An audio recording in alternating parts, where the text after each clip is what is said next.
પ્રભુ ઈસુના ગૌરવી નામમાં આજની પ્રેમી સલામ. જય મસીહ કી. Praise Lord. હાલેલુયા.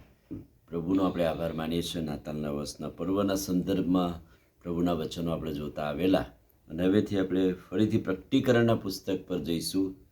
19મા અધ્યાયથી પ્રભુના વચનો આપણે શીખીશું. 19મા અધ્યાયની અંદર ફરી લેખક ઈશ્વરનો જય જયકાર, ઈશ્વરની આરાધના, પ્રભુની આગળ સ્તુત્યાર્પણો ચડાવનાર આકાશના સૈન્યનું ચિત્ર અને પૃથ્વીના પ્રભુના લોકો કેવી રીતે પ્રભુનું ભજન આરાધના કરે છે અને અસંખ્ય વાર હાલેલુયા શબ્દનો ઉપયોગ કરવામાં આવેલો છે. એટલે કે હાલેલુયા ગાઈને ઈશ્વરની સ્તુતિ આરાધના આપણે કરી શકીએ છીએ. પ્રકટીકરણ 19:1-10 વચનો. પ્રથમ તો કહે છે કે આકાશમાં ઈશ્વરની સ્તુતિ થાય છે. ચોક્કસ પૃથ્વી પર ફરીથી લોકો પ્રભુ આવ્યા અને ઈશ્વરની આરાધના થઈ, પણ સ્વર્ગમાં તો 24 કલાક હાલેલુયાના નાદ થાય છે. અને એટલે આકાશમાં ઈશ્વરની સ્તુતિ થાય છે. જનસમૂહ એટલે લોકોનું ટોળું ની વચ્ચે મોટી વાણી બોલતા સાંભળી હાલેલુયા. અને જ્યારે આ મોટી વાણી એક સાથે હાલેલુયાનો નાદ પોકારે છે ત્યારે કહે છે કે 24 વડીલો, 4 પ્રાણીઓ એ કહે છે કે ઈશ્વરની આગળ નમી પડીને રાજ્યસન પર બેઠેલા પ્રભુની સ્તુતિ કરે છે. એટલે કે 24 કલાક 24 વડીલો અને 4 પ્રાણીઓ એ કહે છે કે પ્રભુની આરાધના કરતા દેખાય છે. ફરીથી ત્રીજી વાણી દ્વારા પૃથ્વી પરના સેવકો અને તેના બાળકો ઈશ્વરની સ્તુતિ કરે છે. જેમ સ્વર્ગમાં ઈશ્વરની આરાધના થાય છે, હાલેલુયાના નાદ થાય છે, એમ પૃથ્વી પર કેટલા બધા લોકો ઈશ્વરની આરાધના કરતા હાલેલુયાના નાદ પોકારે છે. એટલે હાલેલુયા નાદનું કારણ કે આપણે સતત ઈશ્વરને મહિમા આપીએ છીએ. હાલેલુયા બોલવાથી આપણે સતત પ્રભુની પવિત્રતાને નિહાળીએ છીએ.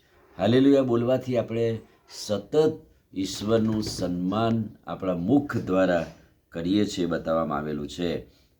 કેમ? કારણ કે ઈશ્વર પ્રભુ એ જ એક જ નામ પૃથ્વી પર સ્વર્ગ પર સર્વશક્તિમાન ઈશ્વર છે.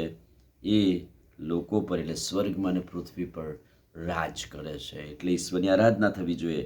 આપણે આનંદ કરીએ અને નાદ પોકારીએ, કારણ કે એ જ નામ મહિમાને લાયક છે. એનું જ મહિમા આપણે પ્રગટ કરવું છે. એટલા માટે અહીંયા મંડળીનું પણ ચિત્ર દર્શાવવામાં આવેલું છે. કેવી રીતે મંડળી ઈશ્વરની આરાધના કરે છે, કેવી રીતે મંડળીનું ચિત્ર અહીંયા બતાવવામાં આવ્યું છે. તો મંડળીને એમ કહેવામાં આવે છે કે હલવાનના લગ્નનો દિવસ પાસે આવ્યો છે અને કન્યા તે તેની મંડળી છે તે પોતાને તૈયાર કરે છે.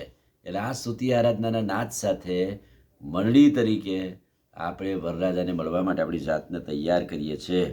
લગ્નનો પોશાક કે પહેરવાશ, સંતોના નવા કૃત્યો, સંતોના જે કૃત્યો છે એ આરાધના હાલેલુયા કરવું એટલું જ નહીં, પણ મંડળી તરીકે આપણે આપણી જાતને તૈયાર કરવાની છે. ને જો લગ્ન છે તો લગ્ન જમણય હોય, અને એટલે હલવાનના લગ્નનું જમણ જેઓએ આ પ્રભુને સ્વીકાર્યા છે તેઓને લગ્ન જમણમાં આમંત્રણ મળ્યું છે તેને ધન્ય છે. આમંત્રણ ખુલ્લું છે, પણ મંડળી તરીકે આપણે આપણી જાતને તૈયાર કરવાની જરૂર છે. એટલે કે આ ભાગની અંદર ઈશ્વરની આરાધના પૃથ્વી અને જગત પર આકાશમાં થાય છે અને મંડળી કે કન્યા પોતાના વરને મળવાને માટે તૈયાર કરે છે. આમીન. પ્રાર્થના કરીએ. વાલા પ્રભુ, આજે સવારે તમારા અદ્ભુત ને પવિત્ર વચનના માટે આભાર.